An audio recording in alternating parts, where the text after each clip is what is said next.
Buenas tardes. Hoy, jueves 20 de noviembre del año 2025, doy inicio a la charla número 158 de Radiografía del Imperialismo Británico. En este día se recuerda el 180 aniversario del glorioso combate de la Vuelta de Obligado, librado, como sabemos, el 20 de noviembre de 1845, en un meandro del río Paraná, llamado la Vuelta de Obligado, de ahí su nombre, con las tropas comandadas por el general Mansilla, Lucio Mansilla. Yo ya me he referido en su momento, cuando me refería al gobierno de Juan Manuel de Rosas, a lo que significó ese combate, y por supuesto no voy a volver para atrás, sino que estoy haciendo una cita en homenaje a los valientes que cayeron luchando por la soberanía nacional. Solo me permito recordarles que este día, que ha sido declarado como el Día de la Soberanía Nacional, a mí me parece un error, lo vuelvo a ratificar. Yo no barro bajo la alfombra. Para mí el Día de la Soberanía Nacional es el día en que la República Argentina se declaró un país soberano. Es decir, el martes 9 de julio de 1816. También a veces ocurre un error. Hay mucha gente que cree que el combate de la Vuelta Obligado fue una victoria. Y no, fue una derrota. Las naves anglo-francesas, muchas de ellas con naves que tuvo que entregar el almirante Guillermo Brown, que taponaban Montevideo. Rosas le ordenó que no combatiera, que entregara la flota, en definitiva, que fue lo que aconteció. Ellas lograron forzar el paso en el heroico combate de la Vuelta de Obligado. Pero mucha gente, vuelvo a repetir, se confunde porque hubo un gran folclorista, Alberto Merlo, que hizo una obra muy importante basado en un aire folclórico, un aire nativo, que es el con el cual yo doy música, digamos, a estas charlas, gracias a dos queridas amigas que me han pedido que no las nombre, así que no las voy a nombrar, que son muy queridas, por supuesto, por mí, que siempre sale yo no las nombro, pero sale en estas charlas. Así que, chicas, no las nombré, pero todo el mundo sabe quiénes son ustedes. Alberto Merlo, tomando ese aire de música nativa, el triunfo, una música nacida en los fogones victoriosos de Buenos Aires, el 5 de julio de 1807, cuando había caído la noche y se había consumado la derrota del ejército invasor del teniente general John Whitlock el domingo 5 de julio de 1807, nació el triunfo, esa música de Buenos Aires, ¿no? La música de la ciudad, de nuestra provincia, ¿no es cierto? Cuando éramos todo uno, ¿no? Hoy es Capital Federal, Ciudad Autónoma de la Ciudad de Buenos Aires y Provincia de Buenos Aires. Y por eso cuando uno escucha el triunfo de la Vuelta de Obligado de Alberto Merlo, dice, el triunfo ganamos. No, fue una derrota. El triunfo es el aire musical que el gran Alberto Merlo le puso a su obra, que es verdaderamente preciosa. Y por otra parte, una vez más, quiero refrescar conocimientos, que por el combate de la Vuelta de Obligado, el general San Martín no le legó el sable al brigadier Juan Manuel de Rosas. Él lo había hecho, fue el 20 de noviembre de 1845 el combate, y el general San Martín lo había hecho en su tercer testamento de enero de 1844, es decir, casi 20 meses antes. Así que, vuelvo a repetir, no es cierto que por el combate de Obligado le donó el sable a Rosas. Eso no es cierto. Cuando ustedes escuchen esta charla, yo voy a estar en la querida ciudad de Chascomús. Me ha invitado a disertar nuevamente, querido amigo Roberto Galán, presidente de la Asociación Cultural Sanmartiniana de esa ciudad, sobre el combate de obligado. Así que estoy preparando los apuntes para ir bien afiladito, porque si algo uno tiene que hacer es, cuando se lo invitan, dar lo mejor de uno. Me siento muy honrado por esa asociación y como ya lo he dicho varias veces, ellos tienen su sede ahí en la réplica del fuerte San Juan Bautista, que fue el núcleo fundador de esa querida ciudad, para mí del sur de la provincia de Buenos Aires, desde Quilmes, Chascomús son 110 kilómetros al sur. Y bueno, creo que me están adoptando, me van a comprar el pase. Voy a hacerlo con mucho gusto y por supuesto espero no defraudar la confianza que Roberto Galán y su grupo ha depositado en mi persona. Así que voy a disertar sobre la vuelta de obligado en el 180 aniversario de haberse producido. Bien, siguiendo con la presidencia del doctor Nicolás Avellaneda, en la última charla, el martes pasado, hablé de la conquista del desierto. Recuerdo haber terminado leyendo un trabajo muy importante que hizo un gran historiador, cuyas ideas políticas yo no comparto, pero lo respeto, una persona de gran sapiencia para mí, Jorge Abelardo Ramos.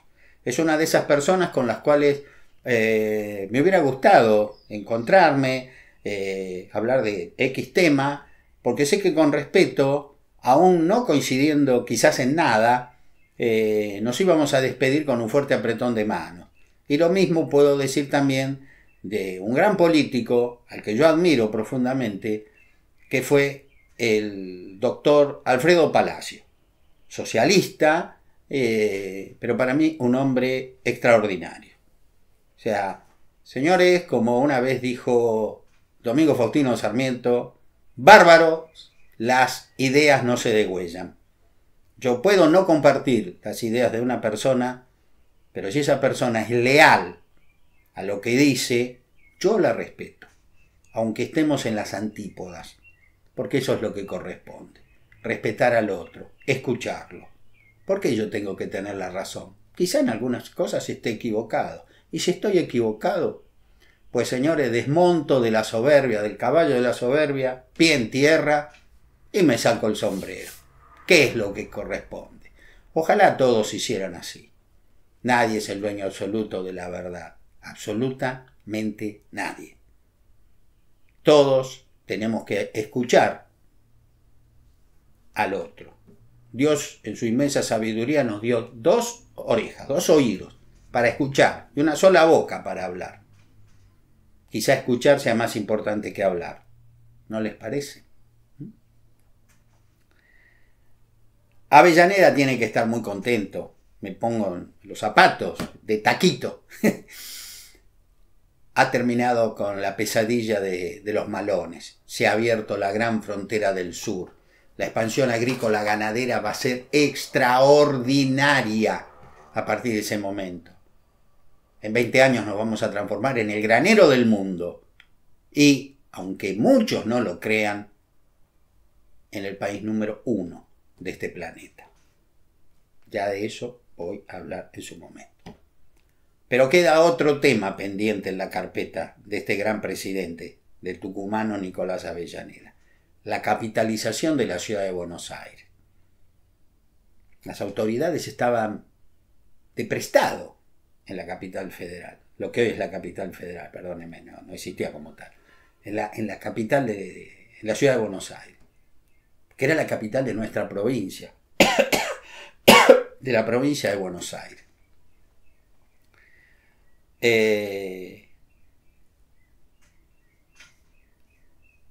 Yo les expliqué que Domingo Faustino Sarmiento, poco antes de retirarse del poder en 1874, hizo todo lo posible para que lo sucediera en el cargo su ministro de Educación, Nicolás Avellaneda. Y cuando digo que hizo todo lo posible, que nadie se ofenda. Hizo trampa. Sí, señor, tiene que ganar Avellaneda. Punto. Esto tiene que seguir una línea. Y ganó Avellaneda. Y Avellaneda, luego del triunfo militar del general Julio Argentino Roca en la conquista del desierto de 1879, hizo todo lo posible para que a él lo sucediera su ministro de Guerra y Marina, el general Julio Argentino Roca. ¿Habrá hecho trampa a Avellaneda para que gane Roca? Que nadie me escuche. Posiblemente sí. Dice, tiene que seguir Roca. Y Roca va a seguir. Pero antes, Avellaneda tiene que cumplir su último trabajo importante, su última materia pendiente de la carpeta con la que asumió en 1874. Darle definitivamente a la República Argentina, a la nación argentina, a nuestra patria, una capital. Porque eso de estar de prestado no puede ser, son muchos años ya. Va a favorecer por eso a el general Roca, va a ser como el caballo del comisario. En los comicios va a ganar. Pero previo a eso tenemos que lograrlo de la capital.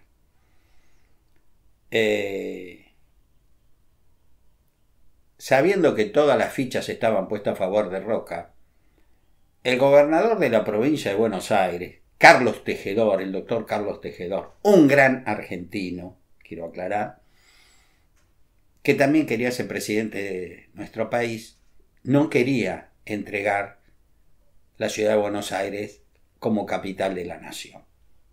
Por un lado va a estar Roca, por otro lado va a estar Tejedor.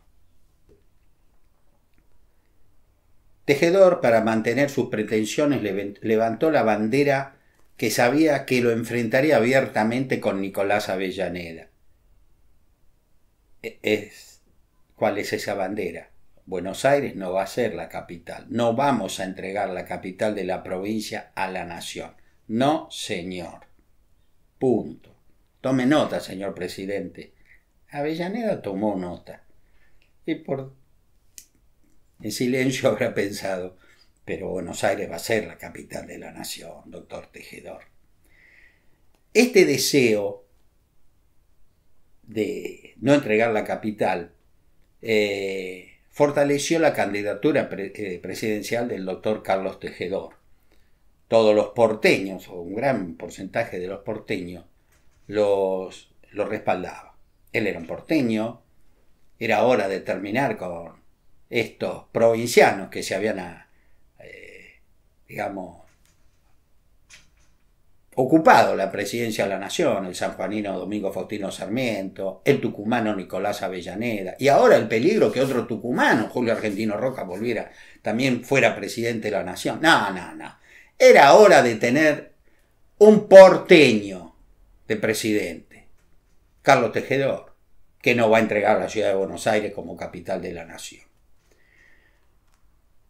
Las posiciones de ambas partes eran irreductibles y en principio, a tantos años de distancia, uno no alcanza a comprender los motivos de tanto empecinamiento. Por eso, un gran historiador, un gran escritor, Ismael Busich Escobar, en su obra Buenos Aires, la gran provincia, escribió algo que para mí es brillante. Es cortito, pero muy brillante. O que explica lo que estaba en juego. Tal vez hoy nos parezca absurda la irreductible resistencia que los hombres de Buenos Aires oponían a esta iniciativa, que la ciudad fuera la capital de la nación. Ellos creían que la cesión de la ciudad de Buenos Aires a la nación constituía antes que nada una humillante mutilación de la provincia y además la anulación de esta como factor político preponderante en el escenario nacional. Los partidarios de Nicolás Avellaneda y Julio Argentino Roca expresaban que los seguidores de Carlos Tejedor planteaban la discordia para no permitir la capitalización de Buenos Aires, a fin de mantener su candidatura a la presidencia.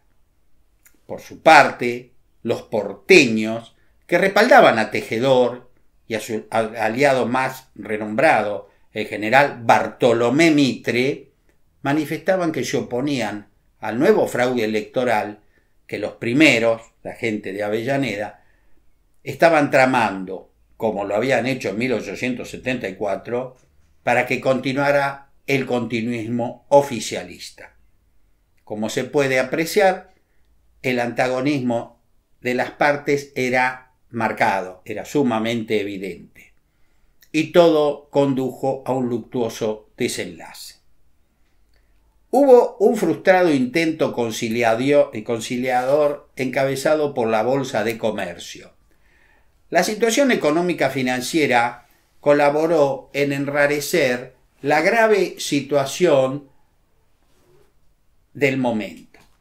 El Banco de la Provincia de Buenos Aires, que era prestamista del gobierno nacional, emitía papel moneda que gozaba de generalizada aceptación en todo el país, donde era de curso corriente.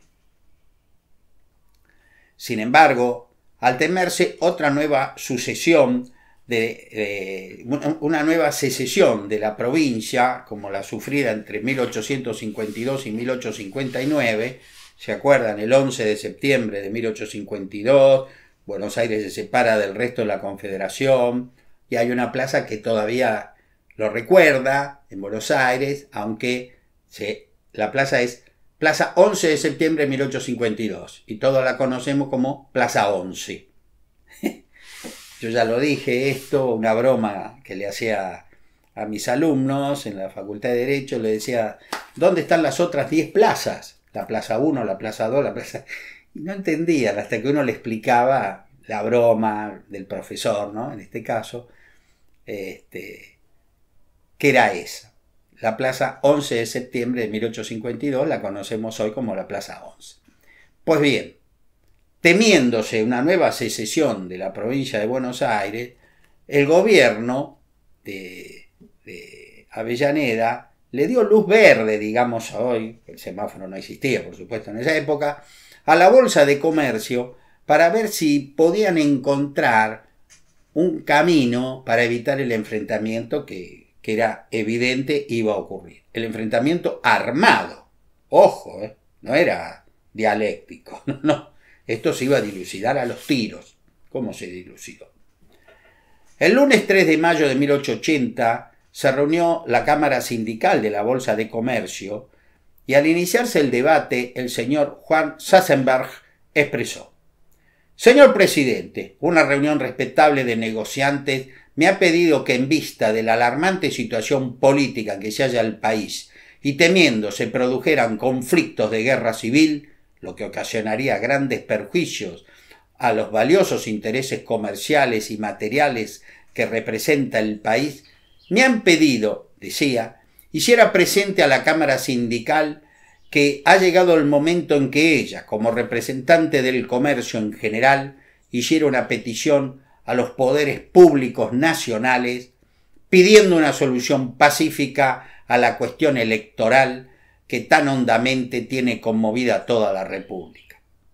Su moción fue aprobada por unanimidad y a tal fin se nombró una comisión de dicha Cámara Sindical para que entrevistase a los dos bandos en pugna, ¿no es cierto? La misma estaba para que se entrevistase con argentinos muy, muy importantes, muy distinguidos, como el general Bartolomé Mitre, los doctores Juan Bautista Alberdi, Guillermo Rawson, José Benjamín Gorostiaga y el ex embajador argentino en Chile, el doctor y periodista Félix Frías. El miércoles 5 de mayo, dicha comisión informó a la Cámara Sindical que los entrevistados no solo consideraron muy oportuno su accionar, sino que la consideraran imprescindible para llegar a una pacífica solución. Un editorial de un matutino porteño, La Prensa, dijo en esos momentos: el alto comercio acaba de dar la señal del pronunciamiento en favor del orden y la prosperidad de la nación. Es la Cámara Sindical de la Bolsa a la que le ha cabido la gloria de esta iniciativa. El lunes 10 de mayo de 1880 se realizó un mitin por la paz.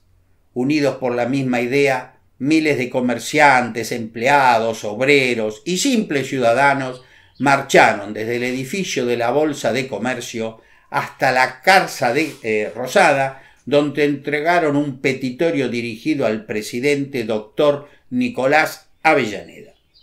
A continuación, se desplazaron unos pocos metros e hicieron lo propio en el Congreso Nacional, y luego se dirigieron a la Casa de Gobierno de la provincia de Buenos Aires, donde entregaron la tercera copia de dicho petitorio. Esto me ha gustado relatarlo así con tanta minuciosidad, porque el presidente de la Nación estaba en la Casa Rosada, como sigue estando ahora, pero el gobernador de Buenos Aires estaba a pocas cuadras, tenía la sede, digamos, de su despacho, ¿no?, como gobernador, a pocas cuadras, unos de otros, porque vuelvo a repetirle, en 1880 todavía la ciudad de Buenos Aires servía de anfitriona a el gobierno nacional, porque la ciudad de Buenos Aires era la capital de la provincia de Buenos Aires. Pequeño detalle que no todos llegan a comprender.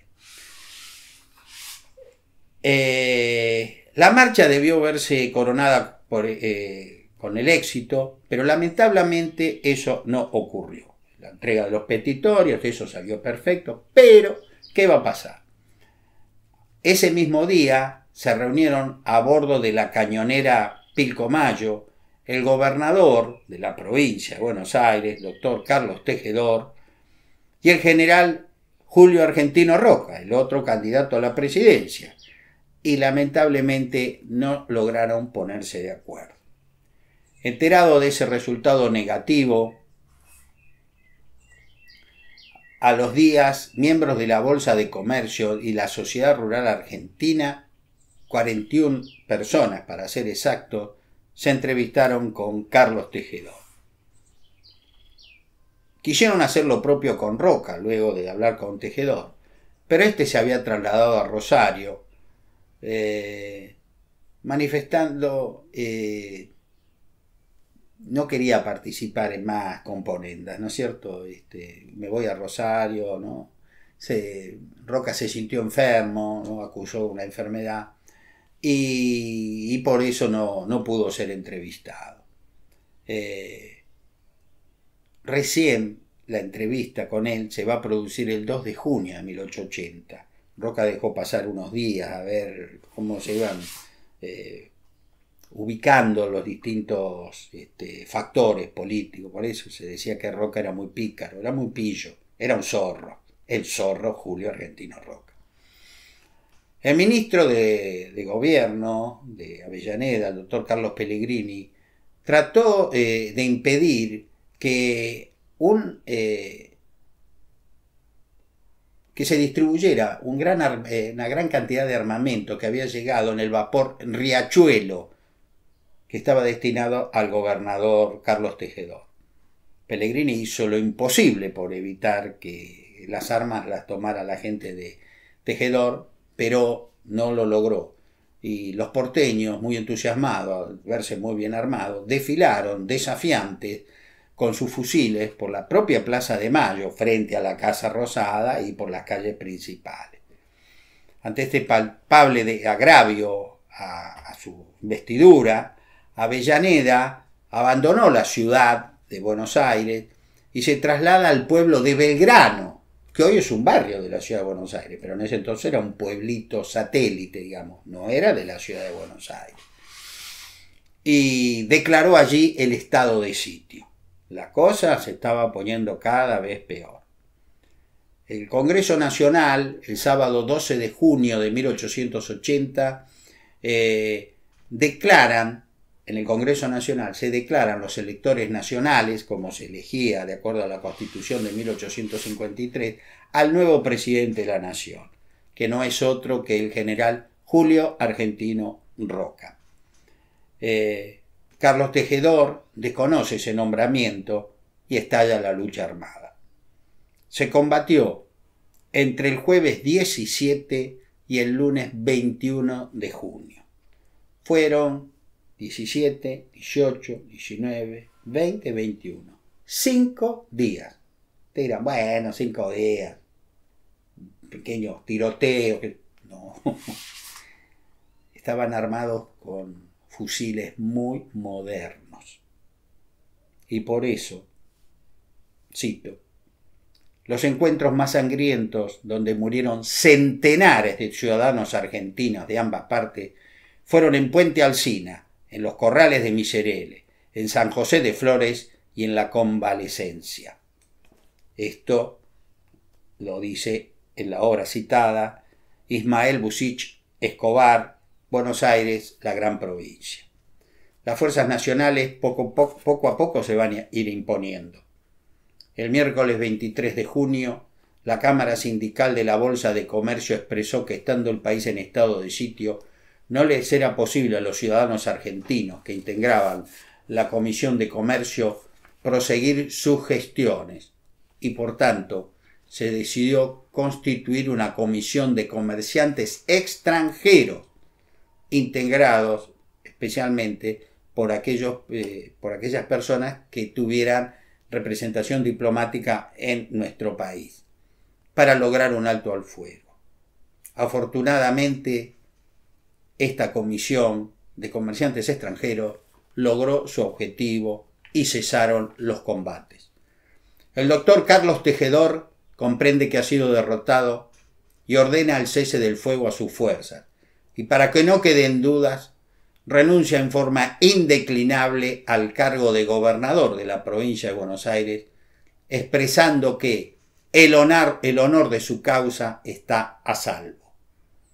El martes, ahí cesó la lucha armada. Murieron cientos de argentinos en tan solo 5 días, por el armamento portante que cada bando llevaba. El martes 12 de octubre de 1880, Nicolás Avellaneda le traspasó el mando al general Julio Argentino Roca.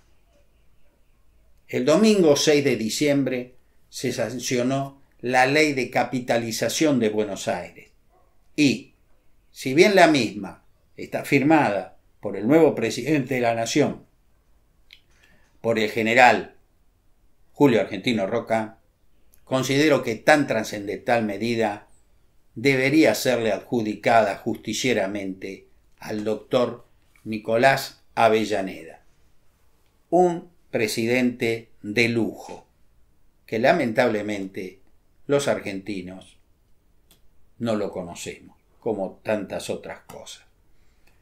Mis amigos, en estos minutos que me faltan, que si no veo mal el reloj son más o menos 10 minutos, voy a hacer una reflexión, voy a tirar la masa, como se dice. El gobierno de Avellaneda, para mí, fue poco menos que extraordinario. Supo comenzar la defensa de nuestra soberanía frente al Imperio del Brasil y la República de Chile con dignidad, con cerebro frío, pero llegado el caso, si hay que luchar para defender lo nuestro, lo vamos a hacer. Por eso la flota que fue al río Santa Cruz, si había personal chileno, especialmente fuerzas militares, y no se querían retirar, íbamos a ir a la guerra.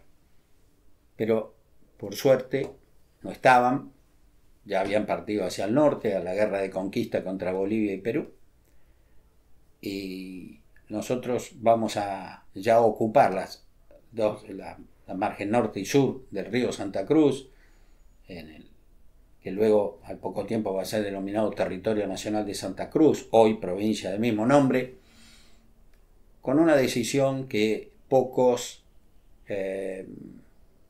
argentinos reconocen o conocen, sería más importante decir, para un hombre marcado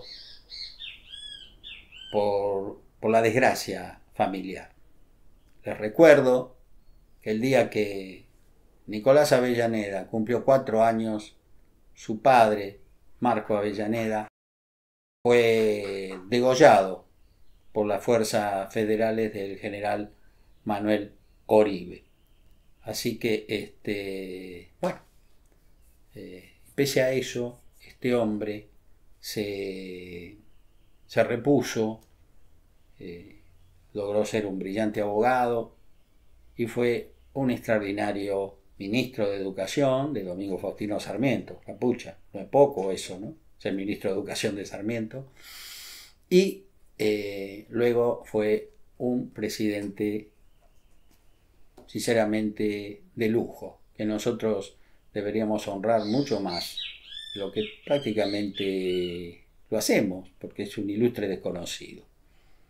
Yo sé que Roca va a ser sumamente importante, pero el basamento, los cimientos de su obra tienen en Domingo Faustino Sarmiento y Nicolás Avellaneda un aplomo, una seguridad impresionante.